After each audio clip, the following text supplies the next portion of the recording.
ప్రభు యేసుక్రీస్తు నామమున మీ అందరికీ శుభాలు తెలియచేస్తూ ఉన్నాను.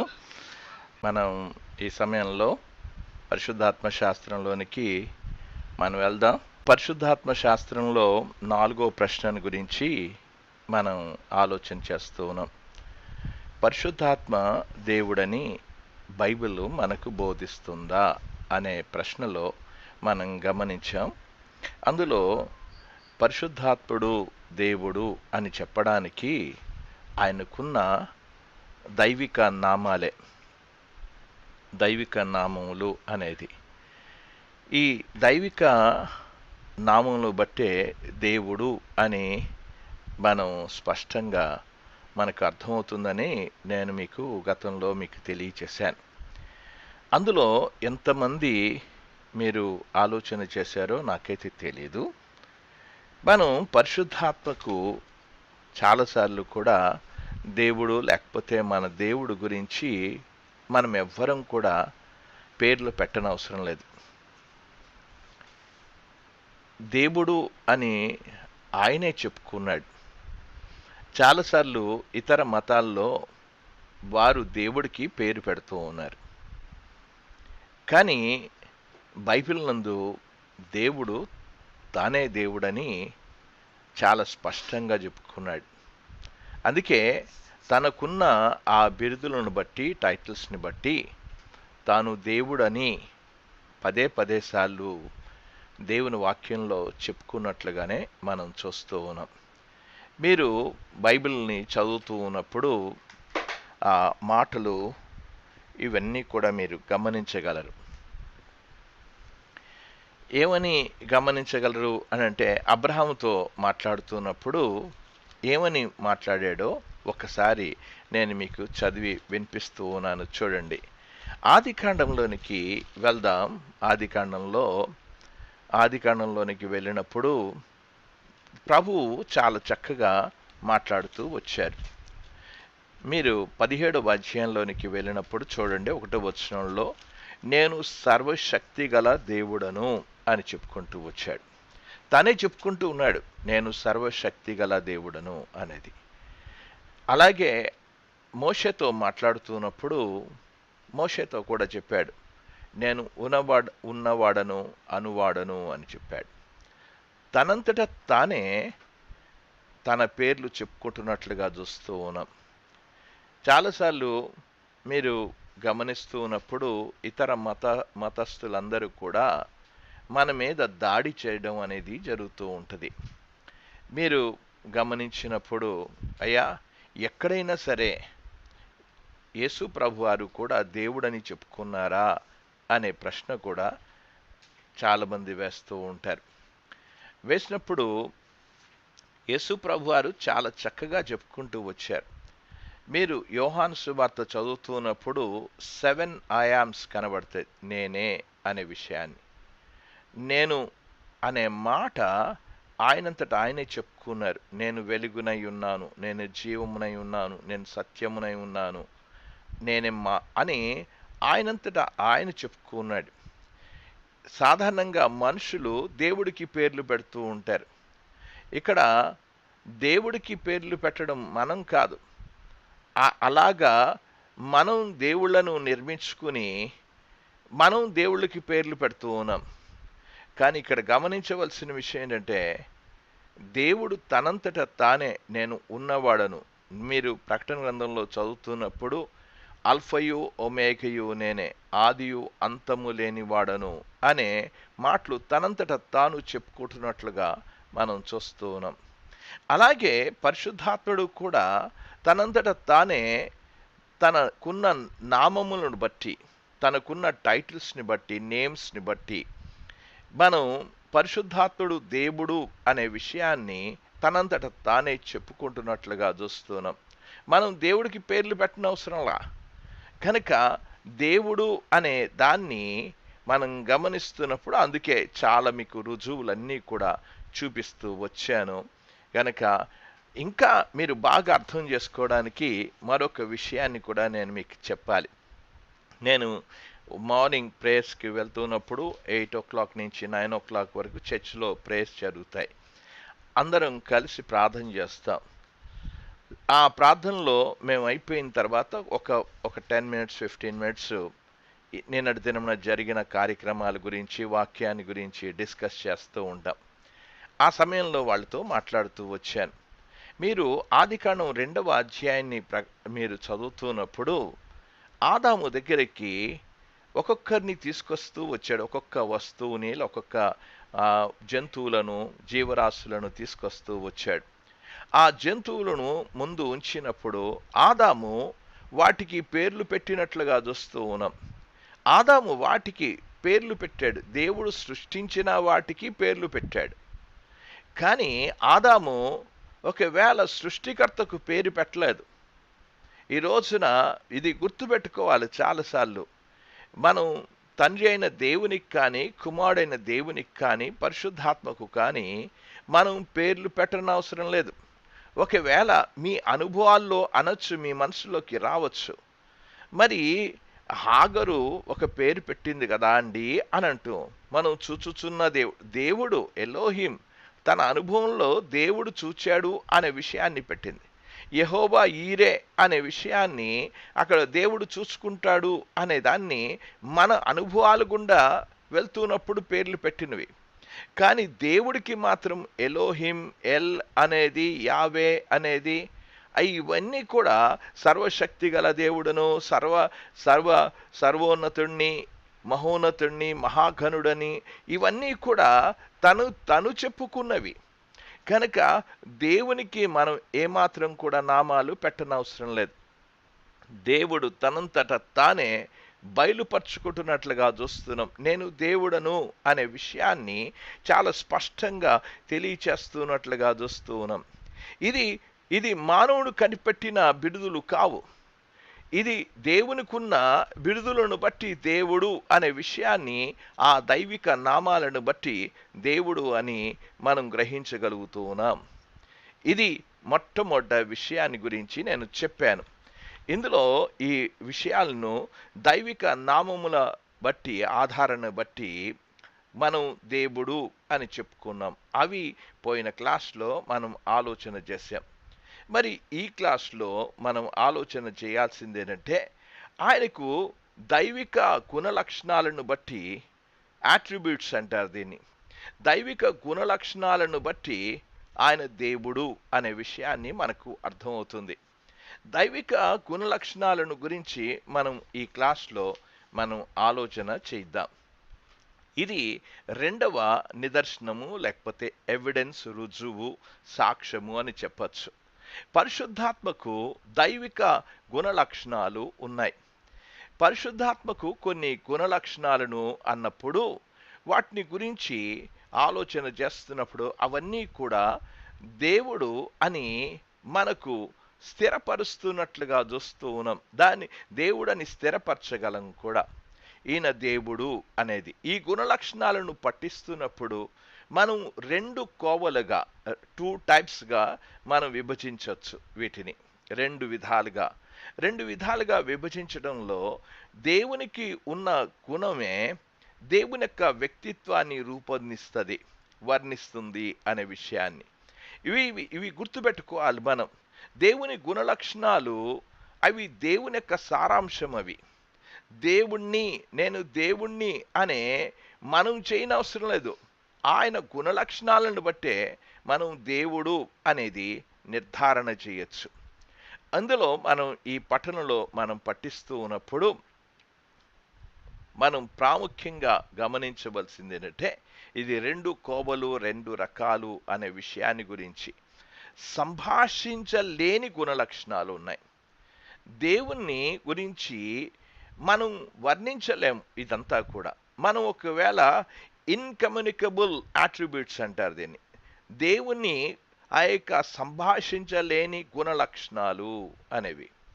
దేవునికి ఉన్న గుణలక్షణాలు మనం ఎంత మాత్రం కూడా మనం వర్ణించలేం, సంభాషించలేం. కనుక దేవునిలో మాత్రమే కనిపించే ఈ గుణలక్షణాలు ఆయనలోనే ఉన్నాయి. ఇది దేవునిలో తప్ప ఏ వ్యక్తిలో కూడా కనుగోలేం కూడా. ఇవి ప్రత్యేకమైన గుణలక్షణాలు, అవి దేవునికే చెందుతాయి. దేవుని యొక్క మ్యాజెస్టీ అనేది, దేవుని యొక్క ఔన్నత్యం అనేది, దేవుని యొక్క పరిశుద్ధత కేవలం ఆయనలో మాత్రమే కనుక్కోగలం. దేవుడు అనేవాడు మహోన్నతుడై ఉండాలి, దేవుడు అనేవాడు అపరిశుద్ధుడై ఉండాలి. ఇక ఏ వ్యక్తిలో కూడా ఈ గుణ లక్షణాలను కనుక్కోలేం. ఈ లోకంలో ఎవ్వరిలో కూడా ఇటువంటి గుణ లక్షణాలు లేవు. దేవుడు పరిశుద్ధుడు అనే విషయాన్ని మనం చాలా స్పష్టంగా గమనించాలి. ఈ రోజున చాలామంది మనకున్న పరిశుద్ధత అది దేవుడు ఆరోపించిన పరిశుద్ధత. దేవుడు మనకు ఆ పరిశుద్ధతను ఆరోపించడం చేత మనం పరిశుద్ధులం కాగలుగుతున్నాం. దేవుని కుమారుడు యేసుక్రీస్తు నందు విశ్వాసం ఉంచడం చేత ఆయన మనకు నీతిని ఆరోపించడం చేత మనం నీతిమంతులం కాగలుగుతూ ఉన్నాం. గనుక దేవునిలో ఉన్న గుణ లక్షణాల్లో ఒక మ్యాజెస్టీ అనేది, ఒక ఔన్నత్యం అనేది, దేవునిలో ఉన్నది ఒక పరిశుద్ధత అనేది. ఇది పరిశుద్ధత అనేది చాలాసార్లు కూడా ఇది నిత్యము ఉండే పరిశుద్ధత, నిత్యము ఉండే మహోన్నతము. కనుక దేవుడిలో మార్పు అనేది కనబడదు, అది దేవునిలో మాత్రమే ఉందనే విషయాన్ని గమనించాలి. రెండవది, సంభాషించే గుణ లక్షణాలు ఉన్నాయి. కమ్యూనికబుల్ అట్రిబ్యూట్స్ అంటారు దీన్ని. కనుక మనం ఇతరులకు తెలియచేయగలం, ఈ లక్షణాలను గురించి మనం తెలియచేయగలం, ఈ విషయాలు చెప్పగలం కూడా. అంటే ఇదంతా కూడా ఒక పరిమిత స్థాయిలో మానవులు దూతల్లో కనిపించే గుణ లక్షణాలతోనే మనం దేవునికి ఆపాదిస్తూ ఉన్నాం.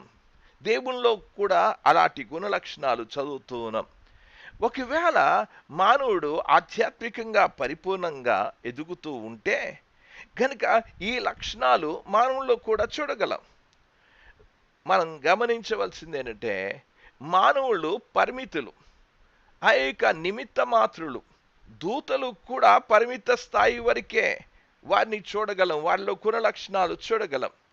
కానీ దేవునిలో కనిపించే, ఆ వ్యక్తిత్వంలో కనిపించే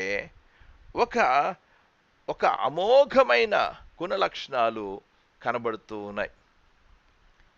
ఆ వ్యక్తిని బట్టి తప్పనిసరిగా మనం ఆ గుణ లక్షణాలను బట్టి దేవునిగా మనం నిర్ధారణ చేయగలం, వర్గీకరించగలం కూడా.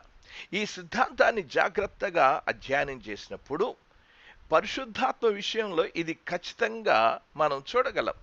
పరిశుద్ధాత్మకు కొన్ని లక్షణాలు ఉన్నాయి, అవి దేవునిలో ఉన్న వ్యక్తిత్వంలో మాత్రమే కనిపిస్తాయి. తద్వారా మనం ఆ గుణ లక్షణాలను బట్టి దేవుడు అని మనం స్థాపించగలం, ఎస్టాబ్లిష్ చేయగలం. పరిశుద్ధాత్మకు ఉన్న దైవ గుణ లక్షణాలను మనం కొన్ని ఈ సమయంలో గమనిద్దాం. ఇవి సంభాషించలేని గుణ లక్షణాలు. ఇది ఇన్కమ్యూనికబుల్ అట్రిబ్యూట్స్ అంటారు దీన్ని. కనుక ఈ అట్రిబ్యూట్స్ గురించి మనం ఆలోచన చేద్దాం. ఈ అట్రిబ్యూట్ ఏంటంటే ఇటర్నిటీ అనేది. దేవునిలో ఏముంది? నిత్యత్వము అనే గుణలక్షణం ఉంది. దేవుడు నిత్యుడు అనేది ఈ కేవలం దేవునికి మాత్రమే ఉంది. దేవుడు ఒక పరిశుద్ధాత్ముడు కాలం అనేది అపరిమితముగా ఉంటూ ఉంది. అతనికి ప్రారంభము లేదు, ముగింపు కూడా లేదు. అతను ఏ విధంగా కూడా ఒక సమయానికి, ఒక షరతుకి, ఒక పరిమితానికి ఆయన ఆ హద్దు అనేది ఆయనకి లేదు. ఆయన మాత్రం ఒక సమయానికి, ఒక సమయం లోపలే పని చేస్తాడు అనే విషయాన్ని మనం గుర్తుపెట్టుకోవాలి. దేవుడు సృష్టించినప్పుడు అక్కడ కూడా పరిశుద్ధాత్ముడు ఉన్నాడు. దేవుడు జీవం దయచేసినప్పుడు కూడా ఆయన ఉన్నాడు. మనం ఈ యొక్క లోకంలో జన్మించడానికి అనుమతి ఇచ్చినప్పుడు పరిశుద్ధాత్ముడు ఉన్నాడు. నీ జన్మకు, నా జన్మకు ఆయనే కర్త. అంతేకాకుండా మన మరణానికి కూడా ఆయనే రచయిత అని బైబిల్ చాలా స్పష్టంగా చెప్తూ ఉంది. మానవులకు ప్రారంభం ఉంది, దూతలకు ప్రారంభం ఉంది, నక్షత్రాలకు ప్రారంభం ఉంది, గ్రహాలకు ప్రారంభం ఉంది, ఆకాశం భూమికి ప్రారంభం ఉంది. కానీ దేవునికి మాత్రం ప్రారంభము లేదు. అసలు జీవరాశులన్నిటికీ ప్రారంభాలు ఉన్నాయి. దేవుడే ఈ జీవరాశులన్నిటినీ, ఈ ప్రపంచానంతటినీ, లోకానంతటినీ కూడా ఆయన సృజించాడు. దేవునికి ఆదియు కానీ అంతము కానీ లేదు. ఒకవేళ దేవుడు అయితే ఎవరైనా నేను దేవుణ్ణి అని చెప్పుకుంటే, దేవుడని ఆపాదించుకుంటే, ఈరోజు చూస్తూ ఉన్నాం, మనుషులు దేవుళ్ళుగా ఆరాధిస్తున్న విషయాలు చూస్తూ ఉన్నాం. ఒకవేళ దేవుడైతే ఈ గుణ లక్షణాలు కలిగి ఉండాలి. దేవుడు నిత్యుడు. దేవుని యొక్క లేఖనాలను బట్టి మనం గమనిస్తూ ఉన్నప్పుడు, మనం పరిశోధిస్తే పరిశుద్ధాత్ముని యొక్క గుణ లక్షణం కూడా ఈ లక్షణం కనబడుతుంది, నిత్యుడు అనే విషయాన్ని గురించి. మనం ఇప్పుడు వాక్యాన్ని తీసి మనం చూద్దాం, దేవుని యొక్క వాక్యంలోనికి వెళ్దాం. మీరు హెబ్రీలకు రాసిన పత్రికలోనికి రండి. హెబ్రీలకు రాసిన పత్రిక 9వ అధ్యాయంలో నేను 14వ వచనాన్ని తీసి చదువుతున్నాను. దయచేసి మీరు కూడా తీసి చూడండి. అక్కడ అంటున్నాడు, అది అండర్లైన్ చేయాల్సిన విషయం, నిత్యుడగు ఆత్మ ద్వారా అనే మాటను మనం చూస్తున్నాం. ఏ ఆత్మ అంటే నిత్యుడగు ఆత్మ ద్వారా అనే మాట మనకు కనబడుతుంది. ద్వారా తాను దేవునికి నిర్దోషినిగా అర్పించుకొనిన క్రీస్తు యొక్క రక్తము నిర్జీవ క్రియలను విడిచి జీవము గల దేవుని సేవించుటకు మీ మనస్సాక్షిని ఎంతో ఎక్కువగా శుద్ధి చెయ్యను అనే ఆ మాట మనం చూస్తున్నాం. ఈ వచనం అనేది కొన్నిసార్లు కొంతమంది, కొన్ని డినామినేషన్స్ వారు, కొన్ని క్రైస్తవ తెగలు వారు త్రిత్వాన్ని గురించి నమ్మరు. వారు త్రిత్వాన్ని గురించి చెప్తే అక్కడ వారు చాలాసార్లు కూడా నమ్మడం అనేది జరగడం లేదు. ఇక్కడ జాగ్రత్తగా మీరు గమనించండి. ఈ వచనాన్ని చదువుతున్నప్పుడు పరిశుద్ధాత్ముడు నిత్యుడు అనే విషయాన్ని, శాశ్వతుడు అనే విషయాన్ని చెప్తూ ఉన్నాడు. ఇక్కడ గమనించండి, దేవునికి ఉండవలసిన లక్షణము పరిశుద్ధాత్ముడికి కూడా ఉంది. అందుకే పరిశుద్ధాత్ముడు నిత్యుడు అనే విషయాన్ని మనం చాలాసార్లు కూడా కొంతమంది పరిశుద్ధాత్ముని యొక్క పెంతెకోస్తు తర్వాతనే ఆయన రాకడా అని చెప్తూ ఉంటారు.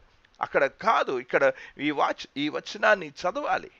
హెబ్రీలకు రాసిన పత్రికలో 9వ అధ్యాయం 14వ వచనంలో ఆత్మ నిత్యుడు అని గుర్తిస్తున్నట్లుగా చూస్తూ ఉన్నాం.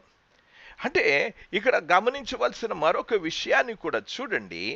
మీరు నిత్యుడగు ఆత్మ ద్వారా తాను దేవునికి అనే విషయాన్ని, అక్కడ దేవునికి అనే మాట తండ్రి అయిన దేవుడు, పరిశుద్ధాత్ముడైన దేవుడు.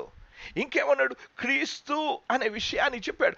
ఒకే వచనంలో ఆ పర్సన్వుడ్ అనేది కనబడుతూ ఉంది. ఆ దేవునిలో ఉండే ఆ త్రిత్వంలో ఉన్న 3 గుణ లక్షణాలు, ముగ్గురు వ్యక్తుల యొక్క స్పష్టంగా మనకు కనబడుతుంది. నిత్యుడగు ఆత్మ, దేవుడు, క్రీస్తు అనే విషయాన్ని ఇక్కడ చాలా స్పష్టంగా మనం గమనిస్తూ ఉన్నాం. తండ్రి అయిన దేవునికి, కుమారుడైన దేవునికి ఏదైతే ఉందో ఆ లక్షణాలు పరిశుద్ధాత్మకు కూడా ఉన్నాయనే విషయాన్ని మనం చాలా స్పష్టంగా గమనిస్తూ ఉన్నాం. దీన్ని బట్టి మనం అర్థం చేసుకోవాల్సిన విషయం ఏంటంటే, పరిశుద్ధాత్ముడు దేవుడని మనం అర్థం చేసుకోవాలి. నేను చాలాసార్లు కూడా డాలస్ థియాలజికల్ సెమినరీ వారి యొక్క విషయాలు, డాక్టర్ లూయిస్ చాఫర్ అని ఆ విషయాలు పరిశుద్ధాత్మను గురించి తను కొన్ని విషయాలు రాసుకుంటూ వచ్చాడు. మనం ఇక్కడ దేవుని గురించి అద్భుతమైన రీతిగానే ఆలోచించాలి, తలంచాలి. దేవునికి ఒక షరతు, పరిమితి, కాలము లేదు. దేవుడు అన్ని కాలములో అన్నిటికీ అతీతుడు. కాలానికి, సమయానికి, అన్నిటికీ అతీతుడు. అదే సమయంలో తన కాలములోనే, బాగా గుర్తుపెట్టుకోవాలి, తన కాలములోనే పని చెయ్యను. ఇది బాగా అర్థం చేసుకోవాలి. మనం ఒక కాలమందు, ఒక సమయమందు జన్మించాలని అన్ని దేవుడు నిర్ణయించాడు. దేవుడు మన జీవితాల్లో తగిన కాలమందు మనం ప్రభువుని తెలుసుకోవాలి. నిత్యత్వంలో చేరకముందు యేసుక్రీస్తునందు విశ్వాసంలోనికి రావాలి. ఈ ఈ విశ్వాసంలోనికి రావడానికి పరిశుద్ధాత్ముడే మనలో ఒక గొప్ప కార్యాన్ని చేస్తూ ఉన్నాడు. ఈ ఏర్పాటు కాలంలో, ఈ డిస్పెన్సేషన్లో, ఈ సంఘ కాలంలో పరిశుద్ధాత్ముడు చాలా బలంగా పనిచేస్తూ ఉన్నాడు. యేసుక్రీస్తునందు విశ్వాసం ఉంచడానికి పరిశుద్ధాత్ముడే నీలో నాలో ఒక బలమైన కార్యమును చేసి ఆ పరిశుద్ధాత్ముడు మనలో నివసిస్తున్నాడు. ఆయన నిత్యము నివసిస్తాడు. అందుకే మన మనసులో గుర్తుపెట్టుకోవాల్సింది ఏంటంటే పరిశుద్ధాత్ముడు నిత్యుడు. హెబ్రీలకు రాసిన పత్రికలో 9వ అధ్యాయం 14వ వచనంలో పరిశుద్ధాత్ముడు ఆత్మ నిత్యుడు, నిత్యుడగు ఆత్మ అనే విషయాన్ని దేవుని యొక్క వాక్యంలో చూస్తూ ఉన్నాం. ఈరోజు నిత్యుడగు ఆత్మ దేవుని యొక్క కృపచేతనే మనం అయోగ్యులమైనప్పటికీ నిత్యుడగు ఆత్మ మనలో నివసిస్తూ ఉన్నాడు అనే విషయాన్ని మనం అర్థం చేసుకోవాలి. కనుక అతని యొక్క గుణలక్షణాన్ని బట్టి, అంటే సంభాషించలేని గుణలక్షణం ఏంటంటే పరిశుద్ధాత్ముడు నిత్యుడు అనేది మనం గమనించాలి. ఆయన అట్రిబ్యూట్స్లో నిత్యుడు అని. రెండవ గుణలక్షణం ఏంటి అనంటే దేవునిలో సర్వాధికారము. ఆయన గుణలక్షణం సర్వాధికారం, ఆమ్నిపొటెన్స్ అనేది. ఇంగ్లీష్లో మనం చూస్తున్నాం ఆమ్నిపొటెన్స్ అనేది OMNIPOTENCE,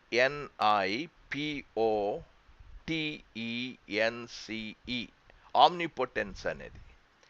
ఈ గుణలక్షణం అంటే ఏంటి? ఆమ్నిపొటెన్సీ అని అంటే ఏంటి అర్థం? అసలు పరిశుద్ధాత్మకు ఉన్న శక్తి అపరిమితంగా ఉందని అర్థమవుతుంది. అది అతను సర్వశక్తిమంతుడు కాబట్టి తన శక్తిలో ఏదైనా చేయగలడు, ఏమైనా చేయగలడు. దేవుడు తన శక్తిని తన గుణలక్షణానికి విరోధంగా ఎప్పుడూ చేయడు. ఏదైనా చేయగలడు, ఏమైనా చేయగలడు అని అంటే దేవునికి ఒక గుణలక్షణాలు ఉన్నాయి. ఆ గుణలక్షణాలను దాటి, ఆ పరిధిని దాటి ఏమి చేయడు. కనుక మనం గుర్తుపెట్టుకోవాల్సిన విషయం ఏంటంటే దేవునికి ఒక ఒక ఒక గుణలక్షణాలు ఉన్నాయి, ఒక ప్రణాళిక ఉంది. దేవుని ప్రణాళికకు విరోధంగా ఏది కూడా పరిశుద్ధాత్ముడు కూడా చేయడు. దేవునికి అపరిమితమైన శక్తి ఉంది. దేవుడి గురించి మనం మాట్లాడుతున్నప్పుడు ఆయన సర్వశక్తిమంతుడు అని మాట్లాడుకుంటాం. దేవుడు, ఆయనకి సమస్తము, ఏది కూడా అసాధ్యమైనది ఏది కూడా లేదని మాట్లాడుకుంటాం. ఆయనకి అసాధ్యమైనది ఏదైనా ఉన్నదా అని మాట్లాడుకుంటాం. కానీ అసాధ్యమైనది ఏదీ లేదు. కానీ ఆయన గుణమునకు విరోధంగా ఏం చేయడు. ఉదాహరణకి మీకు అర్థం కావడానికి ఏమైనా చేయగలడు, ఏమన్నా చేస్తాడు అని అనుకుంటే దేవుడు అబద్ధమాడాడు. దేవుడి యొక్క గుణలక్షణానికి అబద్ధం ఆడడం అనేది వ్యతిరేకం. అందుకే చెప్తూ ఆయన కొన్ని పనులు చేయడు. ఇది బాగా గుర్తుపెట్టుకోవాలి. దేవుడు అన్ని పనులు చేయగలడు అని అనుకుంటే దేవుడు అబద్ధం ఆడు, దేవుడు శోధింపడు, దేవుడు తాను పరీక్షించుకొనడు. ఇవి గుర్తుపెట్టుకోవాలి మనం. దేవునికి విరోధమైన లక్షణాలు తను ఏమీ చేయడు. దేవుడు తన గుణము ఆ కాలంలోనే తను చేస్తాడు. నీవు నేను నిర్ణయించేది కాదు, ఇది దేవుడే నిర్ణయిస్తాడు. దేవుడికి తనకున్న గుణలక్షణాలను బట్టే తన పరిధిలోనే కార్యాలు చేస్తాడు. అందుచేత నేను చెప్పాను, దేవుడు అన్నీ చేయగలడు అని చెప్పేసి దేవుడు అబద్ధం ఆడతాడా అని అంటే దేవుడు అబద్ధమాడు. తన గుణలక్షణాలకు విరోధంగా ఏది చేయడు అనేది మనం గుర్తుపెట్టుకోవాలని మనం చేస్తూ ఉన్నాం. పరిశుద్ధాత్మలోనే ఆ సర్వశక్తివంతుని యొక్క గుణ లక్షణాలు ఉన్నాయి. దీన్ని మనం కనుగొగలం. బైబిల్ని చదువుతున్నప్పుడు వీటిని చాలా స్పష్టంగా చూడగలం.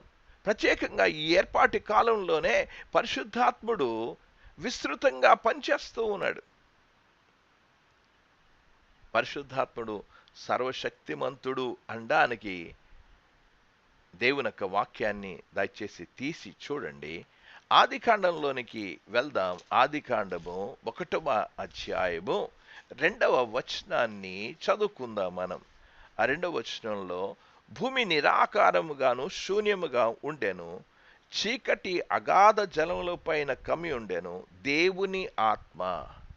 ఆ మాట మనం చూస్తూ ఉన్నాం. దేవుని ఆత్మ, ఆత్మ అనేది కనుక ఈ సృష్టి ప్రక్రియలో పెద్ద పాత్ర పరిశుద్ధాత్ముడు వహించినట్లు, ఆత్మ వహించినట్లుగా చూస్తూ ఉన్నాం. ఆ ఆత్మ ఆ సృష్టిలో పాల్గొన్నట్లుగా చూస్తున్నాం. దేవునికి ఉండవలసిన గుణలక్షణాల్లో మనం ఇవాంజలిజం చేస్తూ ఉన్నప్పుడు, సువార్త చెప్తూ ఉన్నప్పుడు, ఇది బాగా ఈ డాక్ట్రిన్స్ అనేవి మనం తెలుసుకోగలిగినప్పుడే మనం సువార్తను ఖచ్చితంగా మనం ప్రకటించగలం. ఒకవేళ ఈ డాక్ట్రిన్స్ మనకు తెలియకపోతే మనం సరైన రీతిగా సువార్త ప్రకటించడం అనేది జరగదు. దేవుడు ఎటువంటి చేశాడు? అక్కడ చదువుతూ ఉన్నాం, 2వ వచనంలో చదువుతూ ఉన్నప్పుడు ఆ మాటలు ఏమన్నాడు? భూమి నిరాకారముగాను శూన్యముగాను ఉండెను అనేది ఉంది. శూన్యముగా ఉండెను. ఏమన్నా ఉందా? ఏమన్నా అక్కడ ఏం లేదు. శూన్యము అని చెప్పుకుంటూ వచ్చాడు. దేవుడు శూన్యములో నుంచి సమస్తమును చేశాడు. ఇది బాగా గుర్తుపెట్టుకోవాలి. మానవుడు ఏం చేస్తాడు అనంటే శూన్యంలో నుంచి చేయడు, ఉన్న దాంట్లో నుంచే చేయగలడు. ఒక పేపర్లో నుంచి ఒక బుక్ని తయారు చేయగలడు, ఒక చెక్కలో నుంచి ఒక ఫర్నిచర్ తయారు చేయగలడు, ఒక ఇనుములో నుంచి ఒక వస్తువుని తయారు చేయగలడు, ఒక బంగారంలో నుంచి ఒక నగలు తయారు చేయగలడు, ఉన్న దాంట్లో నుంచి చేయగలడు. ఇక్కడ ఏమంటున్నాడు? శూన్యముగా ఉండెను. అంటే దేవుడు సృష్టించేది ఏ పదార్థము కూడా దేవునికి అవసరం లేదు. అది దేవుని యొక్క గుణలక్షణం. మానవుడు అని చెప్పడానికి, పరిమితుడు అని చెప్పడానికి కారణం ఏంటంటే కేవలం వారికి ఉన్న గుణలక్షణం ఏంటంటే అంతా పరిమితమే.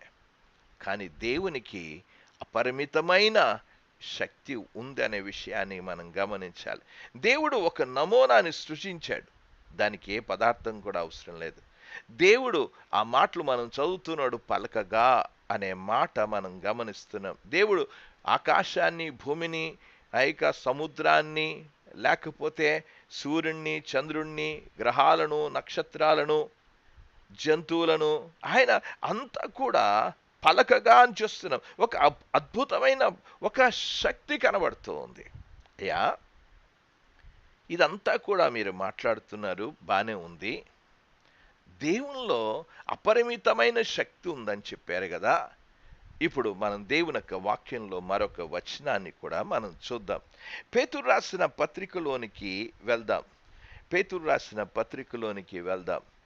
ఆ పత్రికలో వెళ్తున్నప్పుడు మీరు దేవుని యొక్క వాక్యంలో పేతురు రాసిన మొదటి పత్రికలోనికి రండి.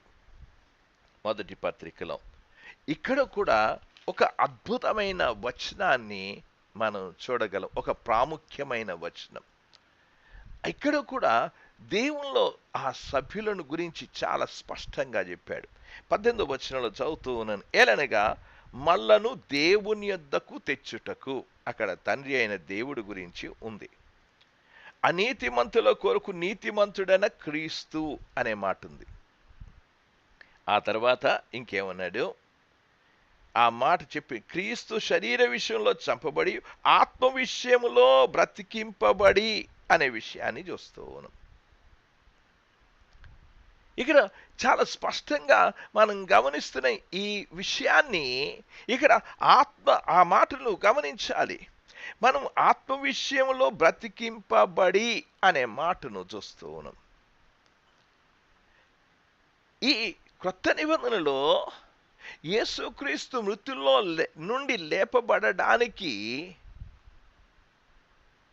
ఎవరు ఒక శక్తి కలిగి ఉన్నారు అనే విషయాన్ని చూడండి. దేవుని యొక్క వాక్యంలో ఈ వచనాన్ని ఆధారం చేసుకునే కొన్ని వచనాలను కూడా మనం గమనిద్దాం. అపోస్తల కార్యానికి రండి. అపోస్తల కార్యంలోనికి వస్తే మీరు చదువుతూ ఉన్నప్పుడు 2వ అధ్యాయం 23వ వచనాన్ని చదువుతున్నాను. దేవుడు నిశ్చయించిన సంకల్పమును ఆయన భవిష్యత్ జ్ఞానమును అనుసరించి అప్పగింపబడిన ఈయనను మీరు దుష్టుల చేత సిలువ వేయించిరి అనే మాటను చూస్తూ ఉన్నాం. ఎవరి చేత వేయించారో మనం చూస్తూ ఉన్నాం. ఆ మాటలు ఆ పైన 22వ వచనంలో కూడా మీరు చూడొచ్చును. ఇశ్రాయేలారా, ఈ మాట వినుడి. దేవుడు నజరేయుడు యేసు చేత అద్భుతములను మహత్కార్యములను సూచక్రియలను మీ మధ్యను చేయించి, ఎవరు చేయించారో చెప్పారు. ఎవరు చేశారో ఆ మాటలు చాలా స్పష్టంగా చెప్తూ ఉన్నట్లుగా చూస్తూ ఉన్నాం. ఇప్పుడు ఆ వచనాలు ఇంకా వెళ్దాం. మరణము ఆయనను బంధించుట అసాధ్యము గనక దేవుడు మరణ వేదనలను తొలగించి ఆయనను లేపెను. 24వ వచనంలో అపోస్తలుల కార్యం 2వ అధ్యాయం 24వ వచనం. ఎవరు లేపారు? దేవుడు మరణ వేదనలను తొలగించి ఆయనను లేపాను. ఎవరు లేపారు అని అక్కడ కనబడుతుంది. దేవుడు లేపినట్లుగా మనం చూస్తూ ఉన్నాం. అక్కడ గమనించవలసిన విషయం. ఇంకొక వచనాన్ని కూడా చదువుతూ ఉన్నాను చూడండి. మీరు గలతీలకు రాసిన పత్రికలోనికి వెళ్దాం. గలతీలకు రాసిన పత్రికలో మీరు చదువుతూ ఉన్నాను 1వ అధ్యాయం 1వ వచనాన్ని చదువుతున్నాను. మనుషుల మూలముగానైనను ఏ మనుషుని వలనైనను కాక యేసుక్రీస్తు వలనను ఆయనను మృతుల్లో నుండి లేపిన తండ్రి అయిన దేవుని వలన. ఎవరు లేపినట్లు ఇక్కడ కనబడుతుంది? పోయినసారి మనకు ఈ ప్రశ్న లేవదీశారు, చెప్పారు. ఎవరు లేపారు? ఇక్కడ గమనించాలి. తండ్రి అయిన దేవుడు అనే విషయం. ఆయనను మృతుల్లో నుండి లేపిన తండ్రి అయిన దేవుడు అనేది ఎవరు పాత్ర? యేసుక్రీస్తు ఆయన లేవడానికి, ఆ మరణము నుంచి ఆయన పునరుత్థానుడు అవ్వడానికి ఎవరు ముఖ్యమైన పాత్ర వహించారో ఆ స్థలంలో మనం చూస్తూ ఉన్నాం. తండ్రి అయిన దేవుడు అనే విషయాన్ని గమనిస్తూ ఉన్నాం. త్రిత్వంలో మొదటి వ్యక్తి యొక్క పాత్రను గురించి మనం చూస్తున్నాం. రెండవది రండి, దేవుని యొక్క వాక్యంలో యోహాను సువార్తలోనికి రండి. యోహాను సువార్తలో 2వ అధ్యాయంలోనికి వెళ్దాం. యోహాను సువార్త 2వ అధ్యాయంలో 19వ వచనంలో, యేసు ఈ దేవాలయమును పడగొట్టిడి 3 దినములలో దానిని లేపుదునని. ఇది ఎవరు లేపుతానంటున్నారు? అక్కడ మాట మనం గమనిస్తున్నప్పుడు యేసుక్రీస్తే నేను లెగుస్తాను అనే విషయాన్ని చెప్తూ ఉన్నాడు. ఈ దేవాలయమును పడగొట్టుడి. ఆ మాటలు దాన్ని లేపుదునని తనే చెప్పుకుంటున్నాడు. యోహాను సువార్తలోనికి రండి. యోహాను సువార్తలోనికి వెళ్దాం. 10వ అధ్యాయం 18వ వచనంలో కూడా నేను ఈ మాటలు చదువుతూ ఉన్నాను చూడండి. ఎవడునూ నా ప్రాణమును తీసుకొనడు, నా అంతట నేనే దాన్ని పెట్టుచున్నాను. దాన్ని పెట్టుటకు నాకు అధికారము కలదు, దాన్ని తిరిగి తీసుకొనుటకు నాకు అధికారము కలదు. ఎవరికి ఉంది అధికారము? కుమారుడికి ఉంది ఈ అధికారం. అంటే తండ్రి అయిన దేవుడు లేపాడు, కుమారుడైన తనకు కూడా లేపే అధికారం ఉంది, శక్తి ఉన్నట్లుగా మనం చూస్తూ ఉన్నాం. ఇవన్నీ కూడా గమనిస్తూ ఉన్నప్పుడు మనకు ఏమనిపిస్తుంది? ఈ విషయాలన్నీ కూడా మనం చదువుతూ ఉన్నప్పుడు మనకు ఇక్కడ పరిశుద్ధాత్ముడు కూడా అదే శక్తి ఉన్నట్లుగా దేవుని యొక్క వాక్యంలో చూస్తూ ఉన్నాం మనం. మీరు వచనాలు గమనిద్దాం మనం. మీరు రోమీలకు రాసిన పత్రికలోనికి వెళ్దాం. రోమీలకు రాసిన పత్రిక 1వ అధ్యాయంలో 1వ అధ్యాయంలో మనం గమనించాం. ఆ మాటలు ఆ యొక్క మృతుల్లో నుండి పునరుద్ధానుడైన పరిశుద్ధాత్మ, పరిశుద్ధమైన ఆత్మను బట్టి అనే విషయాన్ని అదే చదివాము. ఇప్పుడు కూడా పేతురు రాసిన పత్రికలో 1వ అధ్యాయం 18వ వచనంలో కనుక ఇక్కడ గమనించవలసిన విషయం ఏంటంటే, అంటే తండ్రి అయిన దేవునికి మృతుల్లో నుంచి లేపే శక్తి ఉంటే, కుమారుడైన దేవునికి మృతుల్లో నుంచి లేపే శక్తి ఉంటే, పరిశుద్ధాత్మకు కూడా అదే శక్తి ఉంది. కనుక మనం పరిశుద్ధాత్ముడు చేసే క్రియలన్నిటిని బట్టి దేవుడు సర్వశక్తిమంతుడు అని అర్థమవుతుంది. ఆ క్రియలను మనం విశ్లేషించినప్పుడు పరిశుద్ధాత్మలో అపరిమితమైన శక్తి ఉన్నట్లుగా మనం ఖచ్చితంగా నిర్ధారించగలుగుతూ ఉన్నాం. ఇది దేవునికి ఉండవలసిన లక్షణాల్లో పరిశుద్ధాత్మ అమోఘమైన పని చేస్తూ ఉన్నాడు. ఒక వ్యక్తి యొక్క విశ్వాస జీవితంలో కూడా విశ్వాసి కావాలన్నా పరిశుద్ధాత్మ యొక్క శక్తే. మన మనసుకు, మన ఆలోచనకు, మన ఊహకు అందదు. ఒక వ్యక్తి రూపాంతరం చెందుతున్నాడు అంటే పరిశుద్ధాత్ముడు అమోఘమైన శక్తి మనలో ప్రదర్శిస్తూ ఉన్నాడు, ఆకర్షిస్తూ ఉన్నాడని మనకు అర్థమవుతుంది. పరిశుద్ధాత్ముడు ఎన్నో కార్యాలు చేస్తున్నాడు. మనం ప్రార్థన చేస్తున్నప్పుడు పరిశుద్ధాత్ముడు ఒక వ్యక్తిలో కార్యం చేస్తున్నట్లుగా చూడగలం. కనుక పరిశుద్ధాత్ముడు మన మనస్సుని, మన యొక్క హృదయాన్ని తిప్పుతున్నాడు అనే విషయాన్ని గమనించాలి. అంటే పరిశుద్ధాత్మని యొక్క ఒక బలమైన ప్రక్రియ అనేది, కార్యం అనేది మన జీవితాల్లో చేస్తున్నాడు అనేది అర్థమవుతుంది. ఒక పాపి అద్భుతమైన రీతిగా పరివర్తన చెందాలన్నా, రూపాంతరం చెందాలన్నా పరిశుద్ధాత్మని యొక్క కార్యమే. గనక ఏ వ్యక్తి కూడా చేయలేని కార్యము. అందుకే పరిశుద్ధాత్ముడిలో ఒక ఆమ్నిపొటెన్స్ అనేది, ఒక అపరిమితమైన శక్తి ఉంది. మనసులు మార్చలేము, దేవుడు ఒక్కడే మార్చగలడు. ఆ కార్యాన్ని బట్టి దేవుడు ఈ మాటలను మనం గమనిస్తున్నప్పుడు పరిశుద్ధాత్మకు ఉన్న అపరిమితమైన ఆ యొక్క శక్తిని బట్టి ఆయన దేవుడు అని నిర్ధారణ చేస్తూ ఉన్నాం. 3వ గుణ లక్షణాన్ని చూద్దాం మనం. 3వ గుణ లక్షణం ఏంటి అనంటే ఆమ్ని ప్రెజెన్స్ అనేది. దేవుడు సర్వవ్యాపకముగా, సర్వాంతరమి కాదు, ఆయన సర్వము కూడా వ్యాప్తి చెందినవాడు. ఈ గుణలక్షణాన్ని గురించి అంటే ఈ గుణలక్షణం అర్థం ఏంటంటే పరిశుద్ధాత్ముడు ప్రతి చోట ఉండునని అర్థం. అసలు పరిశుద్ధాత్ముడు పరిశుద్ధుడు, సర్వశక్తి గలవాడు అని చెప్పడం మాత్రమే కాదు, పరిశుద్ధాత్ముడు సర్వవ్యాప్తి చెందినవాడు. ప్రతి చోట ఒక్కసారే ఆయన ఉనికి కలిగి ఉన్నాడు. ఈ గుణలక్షణం అనేది ఎవరిలో కూడా కనుగోలేం, కేవలము దేవునిలో మాత్రమే కనుగోగలము. వ్యక్తులు ఒక చోట ఒక్కసారి మాత్రమే ఉండగలరు. పరిశుద్ధాత్ముడు మాత్రం ఒక్కసారి అన్ని చోట్ల ఉండగలడు. ఆ విషయాన్ని మర్చిపోకూడదు. దూతలు కూడా ఒక్కసారి ఒక చోటనే ఉండగలరు. సాతాను కూడా అంతే. మనం చాలాసార్లు కూడా గమనించవలసిన విషయం ఏంటంటే సాతాను నన్ను శోధించాడు అని చాలాసార్లు కూడా అనేక మంది చెప్పుకుంటూ ఉంటారు. పరిశుద్ధాత్ముడు ఆ యొక్క సాతానుడు ఒక్క చోటనే ఉండగలడు. సాతాను యొక్క దూతలు, అనుచరులు వాళ్ళ యొక్క కార్యక్రమాలు చేస్తూ ఉంటారు. కనుక సాతానుడు యేసుక్రీస్తుని ఆ యొక్క కొండ మీద శోధించినట్లుగా చూస్తూ ఉన్నాం. ఒక చోటనే ఉంటాడు. తక్కిన పనులన్నీ కూడా వాని అనుచరులు మాత్రమే పనిచేస్తూ ఉంటారు. దేవునిలో ఉన్న గుణలక్షణం ఏంటంటే ఒక్కసారి అన్ని చోట్ల ఉండగలడు. ఇది ఏ జీవరాశికి లేదు, ఏ మానవుడు కూడా లేదు. మనం ఒక చోట పరిమితం చేయబడ్డాం. సాతానుడు కూడా ఒక్క చోటకే పరిమితం చేయబడ్డాడు.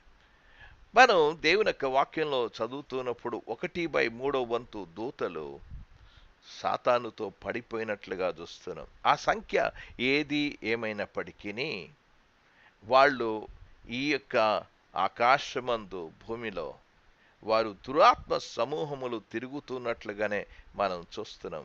అవన్నీ కూడా పాల్గొంటున్నట్లుగా గమనిస్తూ ఉన్నాం. మనం పోరాడుచున్నది అంధకార సంబంధమైన శక్తులు అని ఎఫెసీలకు రాసిన పత్రికలో చెప్పాడు. కానీ సాతాను మాత్రం ఒక్క చోటనే ఉండగలడు, అంతేగాని ఒక్కసారే అన్ని చోట్ల ఉండలేడు. అది దేవుడికి మాత్రమే సాధ్యం. అది దేవుని యొక్క గుణలక్షణాలు. దేవుడు అని చెప్పడానికి ఏంటంటే మనం గమనించవలసింది, దేవుడు ఆయన సర్వవ్యాప్తి చెందినవాడు అనేది అర్థం చేసుకోవాలి. దేవుడు అన్ని స్థలాల్లో అన్ని చోట్ల ఉండగలడు. మనం చర్చ్లో ఉంటాడు, సండే స్కూల్లో ఉంటాడు. మనం చర్చికి బయలుదేరుతున్నప్పుడు సిద్ధపడుతున్నప్పుడు కూడా దేవుడు ఉంటాడు. ప్రతి చోట ఉంటాడు. దేవుడు ప్రతి దగ్గర కూడా ఉండగలడు. నీవు నేను మనం మనం చదువుతున్నప్పుడు కళ్ళుతో మనకు మనం అన్ని స్థలాల్లో ఒక్కసారి సాక్ష్యం చెప్పలేకపోవచ్చు. కానీ పరిశుద్ధాత్ముడు మాత్రం అన్ని స్థలాల్లో ఉన్నాడు. దానికి వాక్యాధారం ఏంటి అనంటే, రండి నాతో కూడా కలిసి దేవుని వాక్యాన్ని తీసి చూడండి. 139వ కీర్తనలోనికి వెళ్దాం.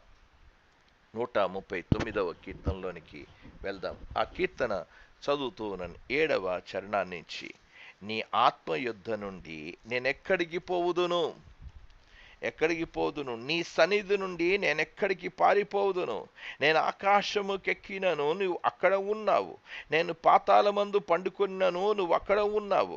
నేను వేకువ రెక్కలు కట్టుకొని సముద్ర దిగంతములో నివసించినను, అక్కడను నీ చెయ్యి నన్ను నడిపించును, నీ కుడి చెయ్యి నన్ను పట్టుకొనును. ఆ మాటలు చాలా స్పష్టంగా చూస్తున్నాం. నీ ఆత్మ యుద్ధ నుండి ఎక్కడికి పారిపోతాను అంటే, దీన్ని బట్టి మనం అర్థం చేసుకోవాల్సిన విషయం, ఈ వాక్యాన్ని దావీదు రాస్తున్నాడు, ఈ యొక్క మాటలు రాస్తూ ఉన్నాడు. దేవుని సన్నిధి ప్రతి స్థలంలో ఉంది.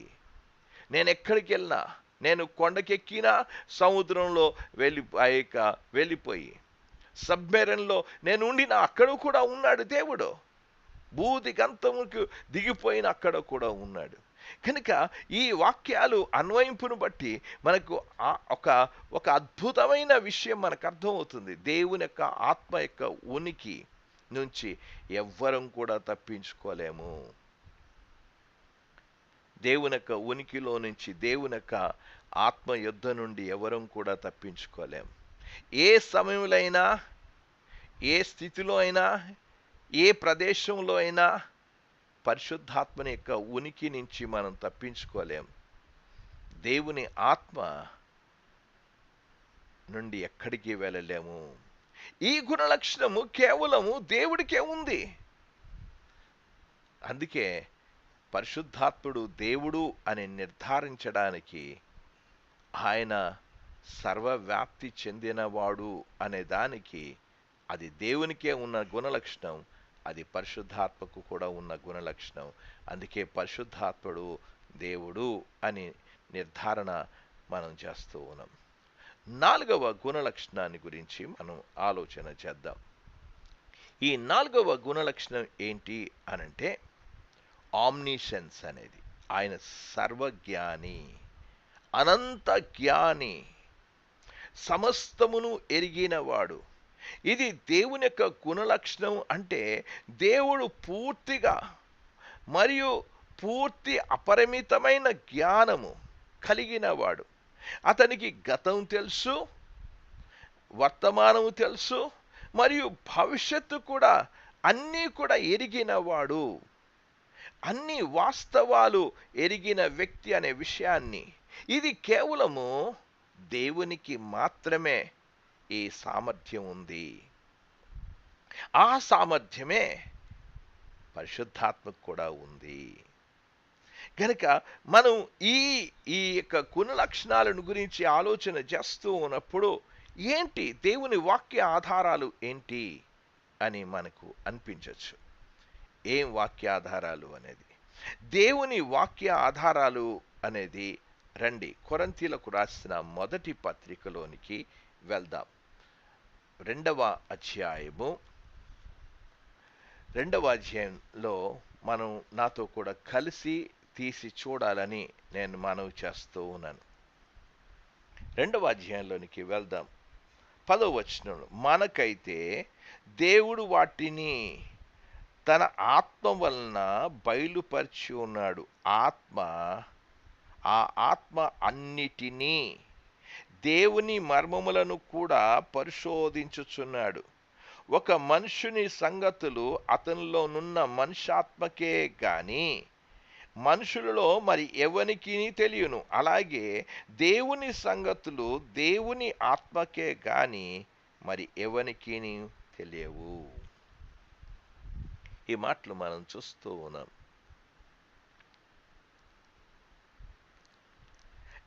పరిశుద్ధాత్మలో ఉన్న విషయాలను మనం గమనిస్తాం. ఈ విషయాన్ని మరి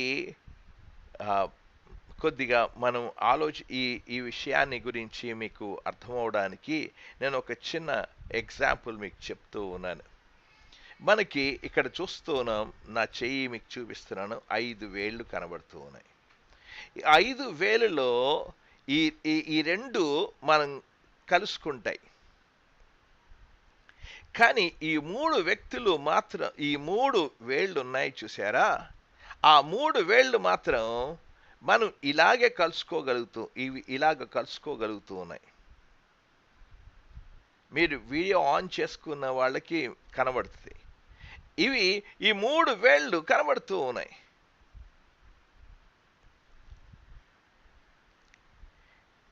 ఇది బాగా గుర్తుపెట్టుకోవాలి. ఈ 3 వేళ్ళు మనం చూస్తూ ఉన్నప్పుడు ఏ వేలుకి ఆ పనే ఉంది. కానీ వీటి మాత్రం ఇవి కలుసుకుంటున్నాయి, ఇవి ఎక్కడైనా కలుసుకుంటాయి. కానీ ఈ 3 మాత్రం ఎవరి పని వాళ్ళకు ఉంది. వాళ్ళు ఇండిపెండెంట్గానే ఈ 3 ఉన్నట్లుగానే తండ్రి, కుమార, పరిశుద్ధాత్ముడు కూడా దే ఆర్ వన్, త్రియేక దేవుడు. వారందరూ ఒకే భాగము అనే విషయాన్ని మనకు అర్థం చేసుకోవాలి. దేవునికి సమస్తం కూడా తెలుసు, పరిశుద్ధాత్ముడికి కూడా సమస్తం తెలుసు, యేసు ప్రభు వారికి కూడా సమస్తమును కూడా తెలుసు. యేసు ప్రభు వారు అద్భుతాలు చేసినప్పుడు మనం చూస్తూ ఉన్నాం. మీరు మత్తయి సువార్త 11వ అధ్యాయంలోనికి వెళ్దాం. యేసు ప్రభు వారి గురించి మనం కొద్దిగా ఆలోచన చేద్దాం. యేసు ప్రభు వారు ఎటువంటి జ్ఞానం కలిగి ఉన్నారు అనే విషయాన్ని గురించి 11వ అధ్యాయంలో ఆయన ఏ పట్టణంలో విస్తారమైన అద్భుతములు చేశానో ఆ పట్టణములు వారు మారు మనసు పొందకపోవట వలన అనే విషయాన్ని చెప్పాడు. 11వ అధ్యాయం 20వ వచనంలో మనం చదువుకుంటూ వచ్చాం. అప్పుడు ప్రభువు మాట్లాడుతూ అన్నాడు, అయ్యా, ఇన్ని అద్భుతాలు చేశాను, ఈ అద్భుతాలే 21వ వచనంలో మీ మధ్య చేయబడిన అద్భుతములు తూరు సిదోను పట్టణంలో చేయబడిన ఎడల ఆ పట్టణం వారు పూర్వమే. ఇక్కడ గమనించవలసిన విషయం, తూరు సిదోను ప్రాంతంలో చేస్తుంటే అంటే ఆయనకి ఏమి తెలుసు. ఇంకా కిందకి వస్తే మనం చూస్తూ ఉన్నాం ఇక మాటలు 23 కపెర్నహూమా అనే విషయాన్ని.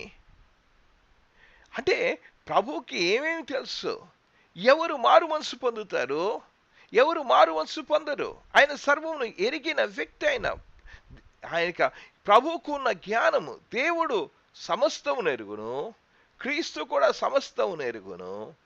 ఇక్కడ చెప్తూ ఉన్నాను, కొరింథీయులకు రాసిన మొదటి పత్రికలో చదువుతున్నప్పుడు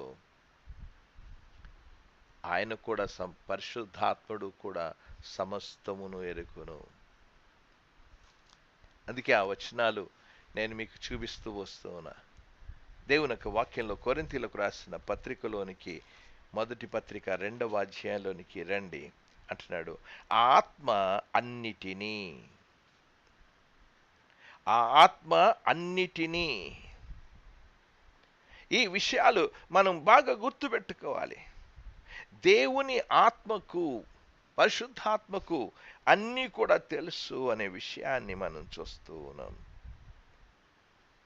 పరిశుద్ధాత్ముడికి అన్నీ కూడా తెలుసు. దేవునికి మన అంతరంగాల్లో ఉన్న విషయాలన్నీ కూడా ఆయన ఎరిగినవాడు. మన హృదయంలో ఏమి ఆలోచిస్తున్నామో, ఏమి తలస్తున్నామో 139వ కీర్తనలో మాట నాలుకకు రాకమునిపే, నా తలంపు పుట్టకమునిపే అనే విషయాన్ని, ఏ దేవునికైతే ఏ లక్షణాలు ఉన్నాయో పరిశుద్ధాత్ముడు కూడా అవే లక్షణాలు ఉన్నట్లుగా చూస్తూ ఉన్నాం. పరిశుద్ధాత్మునికి మనం ఏది కూడా దాచిపెట్టలేము. అందుకే మీరు గమనిస్తూ ఉన్నప్పుడు, మీరు అపోస్తలుల కార్యం 5వ అధ్యాయంలోనికి వెళ్ళినప్పుడు మీరు పరిశుద్ధాత్మను ఎందుకు మోసపుచ్చారు? పరిశుద్ధాత్ముడికి తెలుసు, నువ్వు దాచుకున్నట్లుగా తెలుసు. కనుక ఈ విషయాలను బట్టి మనం గమనిస్తూ ఉన్నప్పుడు, ఒక వ్యక్తిలో ఉన్న సమస్తమును కూడా ఆయన ఎరిగిన వాడు. పరిశుద్ధాత్మకు సమస్తం కూడా తెలుసు అనే విషయాన్ని, ఎవరి హృదయంలో ఏ ఆలోచన ఉందో, ఏ దుష్టత్వం ఉందో, ఏ వాస్తవం ఉందో, ఏం జరుగుతుందో అన్నీ కూడా మనుషులకు తెలియకపోవచ్చు, కానీ దేవుడికి మాత్రం తెలుసు, పరిశుద్ధాత్మకు తెలుసు. కనుక పరిశుద్ధాత్మను మన యొక్క ఆధ్యాత్మిక స్థితి తెలుసు, మన పరిస్థితులు అన్నీ కూడా తెలుసు అనే విషయాన్ని మీరు గుర్తుపెట్టుకోవాలని మనం చేస్తూ ఉన్నాం. పరిశుద్ధాత్ముడికి అందుకే ఆయన ఎటువంటి వ్యక్తి అనంటే, దేవుని యొక్క వాక్యంలో ఆమ్నిషన్స్ అని చెప్పాను. ఆయన సర్వజ్ఞాని, సమస్తమును ఎరిగినవాడు. ఆయన భూత వర్తమాన భవిష్యత్ కాలాలు యొక్క ఏం జరుగుతుందో అంతా కూడా ఎరిగిన వ్యక్తి అనే విషయాన్ని మీరు గమనించాలని మనం చేస్తూ ఉన్నాను. ఇంకొక వాక్య ఆధారాన్ని కూడా నేను మీకు చూపించాలని నేను ఆశపడుతున్నాను. యెషయా గ్రంథంలోనికి వెళ్దాం. యెషయా గ్రంథము 40వ అధ్యాయానికి రండి. 40వ అధ్యాయంలో 40వ అధ్యాయంలోనికి వెళ్దాం. 13వ వచనాన్ని నేను చదువుతూ ఉన్నాను, చూడండి. ఏమన్నాడు? యెహోవా ఆత్మకు నేర్పిన వాడెవడు? ఏం కనబడుతుంది అంటే, ఆయనకి ఎవ్వరూ కూడా నేర్పించిన అవసరం లేదు. దేవుని యొక్క ఆత్మకు మనం ఎవరూ కూడా నేర్పించిన అవసరం లేదు, ఏమీ చెప్పనవసరం లేదు. పరిశుద్ధాత్ముడుకు అద్వితీయమైన జ్ఞానం ఉంది. మనం గమనిస్తూ ఉన్నప్పుడు అద్వితీయమైన జ్ఞానము ఉన్నట్లుగా మనం చాలా స్పష్టంగా చూస్తూ ఉన్నాం. ఎవరు కూడా పరిశుద్ధాత్మకు జ్ఞానము ఆపాదించిన అవసరం లేదు, బోధించిన అవసరం లేదు. పరిశుద్ధాత్ముడు త్రిత్వంలో మూడో వ్యక్తికి అనే విషయాన్ని చాలా స్పష్టంగా అంత అర్థమవుతున్నట్లుగానే మనం చూస్తూ ఉన్నాం. ఎవరం కూడా ఏమీ బోధించిన అవసరం లేదు. బైబిల్ చాలా స్పష్టంగానే మనకు తెలియచేస్తున్నట్లుగా చూస్తున్నాం. పరిశుద్ధాత్మలో ఆయన సర్వజ్ఞాని. అందుకే బైబిల్ పరిశుద్ధాత్ముడు దేవుడు అనే విషయాన్ని నిర్ధారణ చేస్తున్నట్లుగా చూస్తూ ఉన్నాం. కనుక మనం ఈ గుణలక్షణాలను బట్టి మనం ఆలోచన చేస్తున్నప్పుడు, పరిశుద్ధాత్ముడు దేవుడు అని చెప్పడానికి ఇన్కమ్యూనికబుల్, సంభాషించలేని గుణలక్షణాలను బట్టి మనకు అర్థమయ్యేది ఏంటంటే, పరిశుద్ధాత్ముడు దేవుడు. ఈ యొక్క రాత్రి సమయంలో మరొక గుణలక్షణం గురించి కూడా మనం ఆలోచించాలి. మనకు సమయం అయిపోయింది కనుక నేను ఆపుతూ ఉన్నాను. పరిశుద్ధాత్మకు గుణలక్షణం ఏంటంటే, ఆయన పరిశుద్ధుడు. పరిశుద్ధుడు అనే విషయాన్ని మనం చూస్తూ ఉన్నాం. దేవుడు పరిశుద్ధుడు. అందుకే దేవుని యొక్క వాక్యంలో మనం చదువుతున్నప్పుడు మీరు యెషయా గ్రంథం 6వ అధ్యాయంలో పరిశుద్ధుడు పరిశుద్ధుడు పరిశుద్ధుడు అని ఏ విధంగా దేవుడు స్తుతింపబడుతున్నాడో చూస్తూ ఉన్నాం. అదే రీతిగా ప్రకటన గ్రంథం 4వ అధ్యాయంలో కూడా దేవుడు పరిశుద్ధుడు పరిశుద్ధుడు అని ఏ విధంగా పరిశుద్ధ ఆత్మ కూడా పరిశుద్ధుడు. ఈ గుణ లక్షణాలను గురించి మనం నెక్స్ట్ క్లాస్లో మనం ఆలోచన చేద్దాం. ఈ క్లాస్లో మనం 4 గుణ లక్షణాలను గురించి మనం ఆలోచన చేసాం. మొదటిది ఆయన నిత్యుడు అనే విషయాన్ని గురించి ఆలోచన చేశాం. ఆయన నిత్యుడు, ఇటర్నిటీ అనేది ఆయన యాట్రిబ్యూట్స్లో ఇటర్నిటీ, ఆయన నిత్యత్వం, నిత్యుడు అనేది. రెండవది ఆమ్నిపొటెన్స్ అనేది ఆయన సర్వ శక్తిమంతుడు, సర్వాధికారం కలిగిన వాడు. మూడవ గుణ లక్షణం ఆమ్ని ప్రెజెన్స్ అనేది ఆయన సర్వము వ్యాప్తి చెందినవాడు అనేది. నాలుగవ గుణ లక్షణం ఆయన సర్వజ్ఞాని అనేది. ఈ గుణ లక్షణాలను గురించి మనం ఆలోచన చేశాం. ప్రభు చిత్తమైతే మనం దేవుడు అని నిర్ధారణ చేయడానికి ఈ గుణ లక్షణాలు ఉండాలి. మనం మానవులకి ఇలాంటి గుణ లక్షణం లేదు. మనం ఆరాధిస్తున్న మనుషులకు కూడా ఈ గుణ లక్షణం లేదు. మనం చేసుకున్న వాటికి ఈ గుణ లక్షణాలు లేవు. కనుక దేవుడు అని చెప్పడానికి, నిర్ధారణ చేయడానికి, రుజువుపరచడానికి, వాటిని సాక్ష్యం చెప్పడానికి ఈ దేవునిలో ఉన్న గుణలక్షణాలు ఉంటేనే అతడు దేవుడు కాగలడు. అవి లేనప్పుడు అవన్నీ కూడా నిమిత్త మాత్రులే అవుతారు తప్ప దూతలు సృజింపబడ్డారు, పరిశుద్ధాత్ముడు సృజింపబడలేదు. ఇది బాగా గుర్తుపెట్టుకోవాలి. పరిశుద్ధాత్ముడు సృజింపబడలేదు. పరిశుద్ధాత్ముడు ఆది నుండి ఉన్నవాడు. ఆయనకి ప్రారంభము లేదు, అంతము కూడా లేదు. పరిశుద్ధాత్ముడు నిత్యుడు అనే విషయాన్ని మనం గమనిస్తున్నాం. పరిశుద్ధాత్ముడు ఆయన సర్వ శక్తిమంతుడు అనేది చూస్తున్నాం. పరిశుద్ధాత్ముడు సర్వవ్యాప్తి అని చూస్తున్నాం. పరిశుద్ధాత్ముడు సర్వజ్ఞాని అనేది మనకు అర్థమవుతుంది. ఈ 4 గుణ లక్షణాలను మనం చూసాం. ఇంకా దేవునిలో ఉన్న సంభాషించలేని గుణలక్షణాలను గురించి ఆలోచన చేద్దాం. సంభాషించే గుణలక్షణాలను కూడా ఆలోచన చేద్దాం. వాటిని మనం ప్రభు చిత్తమైతే నెక్స్ట్ క్లాస్లో వాటి సమయంలో మనం వీటిని గురించి ఆలోచన చేద్దాం. దేవుడు ఈ పాఠాన్ని దీవించునుగాక. ప్రార్థన చేసుకుందాం. ప్రార్థన. ప్రేమగల తండ్రి, మీకు వందనాలు, స్తోత్రాలు చెల్లిస్తూ ఉన్నాం నాయనా. ప్రత్యేకంగా ఈ తరగతిలో పరిశుద్ధాత్మకు ఉన్న నాయన సంభాషించలేని ఇన్కమ్యూనికబుల్ ఆ యొక్క యాట్రిబ్యూట్స్ని గురించి మేము ఆలోచన చేయగలిగాం. ఈ యాట్రిబ్యూట్స్ని, ఈ గుణలక్షణాలను నాయన దేవుడు అని రుజువుపరచడానికి ఎటువంటి గుణలక్షణాలు ఉండాలో నాయన ఈరోజు చాలామంది ఇలాంటి గుణలక్షణాలు లేకయే మేమే దేవుళ్ళమని వారు చెప్పుకుంటూ ఉన్నారు. మనుషులు ఆరాధిస్తూ ఉన్నారు. ఒక దేవుడు అనడానికి, రుజువుపరచడానికి ఎటువంటి లక్షణాలు ఉండాలి? దేవునికి మేము పేర్లు పెట్టడం కాదు.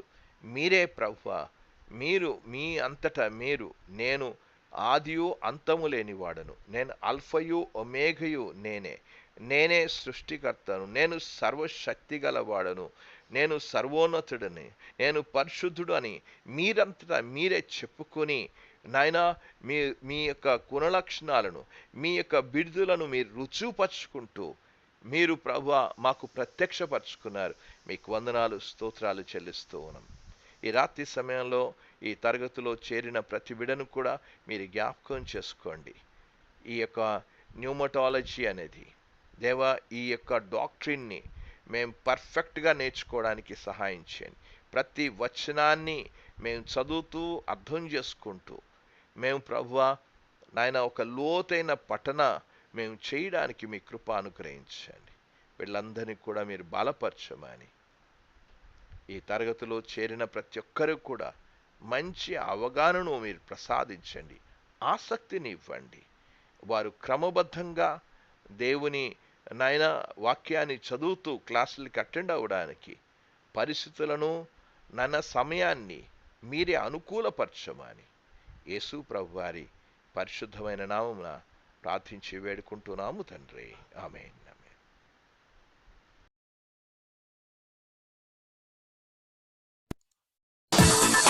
Subscribe now and press the bell icon. Never miss an update.